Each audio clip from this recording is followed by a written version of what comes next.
ವಿಶೇಷವಾಗಿ ಬೆಂಗಳೂರಿನಿಂದ ಮೈಸೂರುವರೆಗೆ ಎರಡೂ ಪಾರ್ಟಿ ಜೆಡಿಎಸ್ ಮತ್ತು ಬಿಜೆಪಿ ಮುಖಂಡರುಗಳು ಪಾದಯಾತ್ರೆ ಮುಖಾಂತರ ಈ 14 ತಿಂಗಳ ಸರ್ಕಾರನಲ್ಲಿ ಏನು ಭ್ರಷ್ಟತೆ ಆಗಿದೆ ಅದರ ವಿರುದ್ಧವಾಗಿ ಏನದಲ್ಲ ಜನರೊಂದಿಗೆ ಬಹಳ ಯಶಸ್ವಿಯಾಗಿ ಇವತ್ತ ಮೈಸೂರಿಗೆ ತಲುಪ್ತಾ ಇದೆ ಬಂಧುಗಳೇ. ಮೈಸೂರಿಗೆ ಬಂದಿದೆ. ಇವತ್ತು ನಾವು ನೋಡ್ತಾ ಇದ್ದೀವಿ, ನಿನ್ನೆ ಕಾಂಗ್ರೆಸ್ನವರು ಅವ್ರ ಸ್ಲೋಗನ್ ಏನಿತ್ತು, ಜನ ಆಂದೋಲನ ಯಾರು ಮಾಡಬೇಕು, ನಾವು ಮಾಡಬೇಕು ಜನ ಆಂದೋಲನ. ರೂಲಿಂಗ್ ಪಾರ್ಟಿದವರಲ್ಲ, ಅದು ಯಾವ್ರಿ ಐಡಿಯಾ ಕೊಟ್ಟನ ನಿಮಗ? ಭ್ರಷ್ಟಾಚಾರದ ವಿರುದ್ಧ ಜನ ಆಂದೋಲನ ಅಂತ ಯಾರ್ರೀ ಭ್ರಷ್ಟಾಚಾರ ಮಾಡ್ಯಾರ? ಹಿಂದೆ ಬಿಜೆಪಿ ಸರ್ಕಾರನಾಗ 25 ಹಗರಣಗಳು ಏನದ ಆಗ್ಯಾವ. ಹೌದು, ನೀವೇ ಅಪೋಸಿಷನ್ ಲೀಡರ್ ಇದ್ರಲ್ಲ, ಕಾಂಗ್ರೆಸ್ನವರೇ ನಿತ್ಯ ಮಾಡ್ತಾ ಇದ್ರ. ಅವತ್ತ ಸರ್ಕಾರ ಬಂದು 14 ತಿಂಗಳಾಯ್ತು. ಇವತ್ತಿನವರೆಗೆ ಕುಂಭಕೋಣ ನಿತ್ಯ ಮಾಡ್ತಾ ಇದ್ದೀರಾ. ನಾವು ಹಗರಣ ತೆಗೆದ ಮೇಲೆ ನೀವು ಹಗರಣ ಅಂತೀರಿ. ಇದು ಎಂತದ್ರಿ ನ್ಯಾಯ ಇದು? ಆಮೇಲೆ ಯಾವತ್ತು ಏನಿದೆ, ಅಪೋಸಿಷನ್ದವ್ರದ್ದು ಮಾತು ಕೇಳಿ ರೂಲಿಂಗ್ ಪಾರ್ಟಿದವ್ರು ಅದಕ್ಕೆ ಉತ್ತರ ಕೊಡ್ತಾರ ಅಲ್ರಿ ಮಹೇಶಣ್ಣ? ಆದ್ರೆ ಇಲ್ಲಿ ಉಲ್ಟಾ ನಮ್ಮ ಪ್ರಶ್ನೆಗಳಿಗೆ ಅವ್ರು ಉತ್ತರ ಕೊಡ್ಲಕ್ ಸಾಧ್ಯನೇ ಇಲ್ಲ. ಅದಕ್ಕೆ ಅವ್ರು ಮೊದಲನೇ ದಿವಸ ಮಾಡಿದಾರ. ತಾಕತ್ತಿದ್ರೆ ಇವತ್ತು ನಾವು ಮಾಡಿದ್ದು ನಾಳೆ ಮಾಡ್ಬೇಕಾಗಿತ್ತು ಅವರು.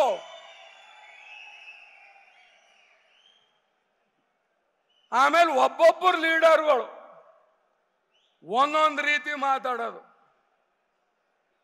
ಇವತ್ತು ರಾಜ್ಯದಲ್ಲಿ ಪ್ರವಾಹ ಬಂದು ಉತ್ತರ ಕರ್ನಾಟಕ ಈ ಕಡೆ ಮಡಿಕೇರಿ ಸೈಡ್ ಎಲ್ಲ ಗುಡ್ಡ ಕುಸಿತಾ ಇದೆ, ಜನ ಪರದಾಡ್ತಾ ಇದಾರ, ಹಳ್ಳಿಗಳು ನೀರಲ್ಲಿ ಮುಳುಗಿದೆ.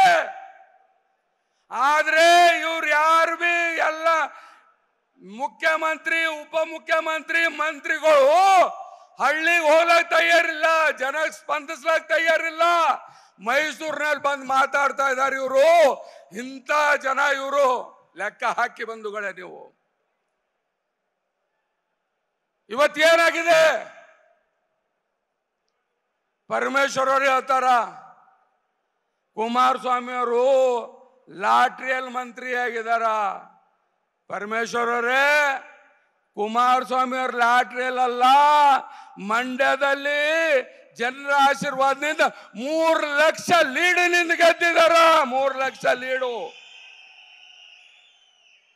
ಆಮೇಲೆ ನಿನ್ನೆ DK ಶಿವಕುಮಾರ್ ಅವ್ರು ಹೇಳ್ತಾರ ಕುಮಾರಸ್ವಾಮಿ ಅವರ ಅಧ್ಯಕ್ಷರು 19 ಸೀಟ್ ಬಂದಿದೆ, ನಮ್ಮ ಅಧ್ಯಕ್ಷದಲ್ಲಿ 135 ಸೀಟ್ ಬಂದಿದೆ. ಹೌದು ಸ್ವಾಮಿ, ಕುಮಾರಸ್ವಾಮಿ ಅವರು ಪ್ರಾದೇಶಿಕ ಪಕ್ಷ, ದೇವೇಗೌಡರು ಪ್ರಾದೇಶಿಕ ಪಕ್ಷ. ಇವತ್ತು ಇಡೀ ದೇಶದಲ್ಲಿ ಗಟ್ಟಿನಿಂದ ಕರ್ನಾಟಕದಲ್ಲಿ ಬೇರು ಉಳಿದೆ. ಇವತ್ತು 2 ಸೀಟ್ ತಗೊಂಡ್ರು. ನರೇಂದ್ರ ಮೋದಿ ಅವರ ಕ್ಯಾಬಿನೆಟ್ ನಲ್ಲಿ ಮಿನಿಸ್ಟರ್ ಆಗಿ ಕೂತಿದ್ದಾರೆ ಬಂಧುಗಳೇ. ನೀವು ಮಾತಾಡ್ತೀರಾ? ನಿಮ್ಮ ಕಾಂಗ್ರೆಸ್ ಹೈಕಮಾಂಡ್ ನಲ್ಲಿ ನೀವು ಹೋಗಿದ್ರೆ ಟೈಮ್ ಸಿಗಲ್ಲ ನಿಮಗ.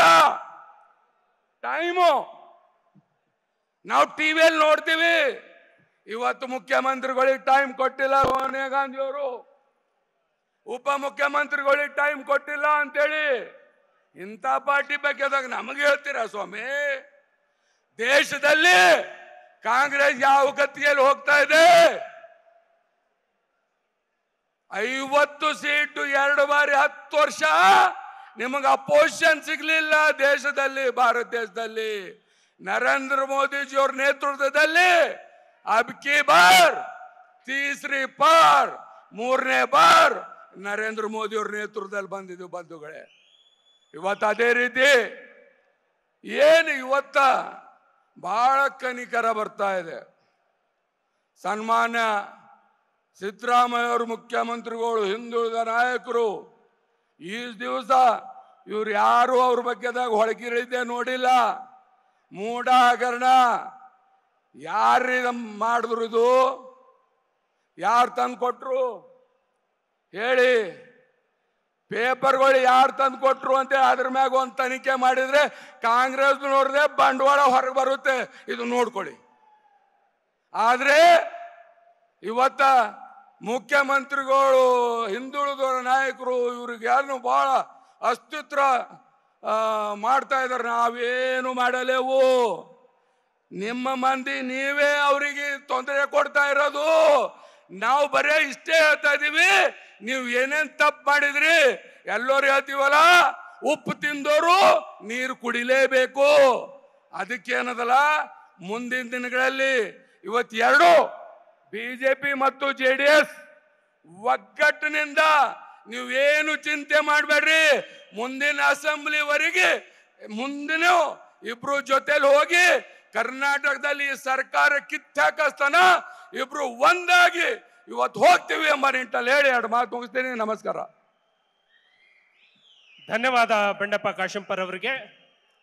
ಶೋಷಿತ ಸಮುದಾಯಗಳ ಸಂವೇದನಾಶೀಲ ನಾಯಕ ಕರ್ನಾಟಕದ ಮಾಜಿ ಸಚಿವರು ಎನ್ ಮಹೇಶ್ ಅವರು ಈ ವೇದಿಕೆಯನ್ನು ಉದ್ದೇಶಿಸಿ ಮಾತನಾಡಬೇಕು ಅಂತ ಹೇಳಿ ವಿನಂತಿಯನ್ನು ಮಾಡ್ತಾನೆ. ನ್ಯೂಸ್ ಫಸ್ಟ್, ನಿರ್ಭೀತಿಯಿಂದ ನಿಮ್ಮ ಪರವಾಗಿ.